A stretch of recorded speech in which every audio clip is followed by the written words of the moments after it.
bike નો kick ના જો ખાલી કિક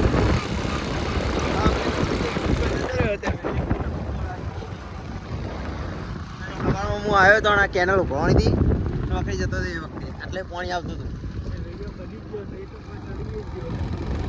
અને આ બધું ભરાઈ ગયું હતું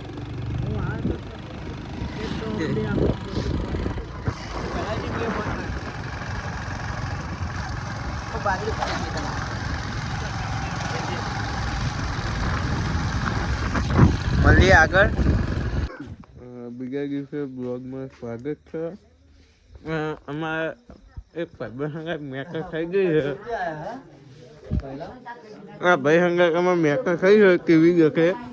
એક બ્લોગમાં પણ આવતા નહીં સમાધાન કરતા નહીં બ્લોગમાં આવતા નહીં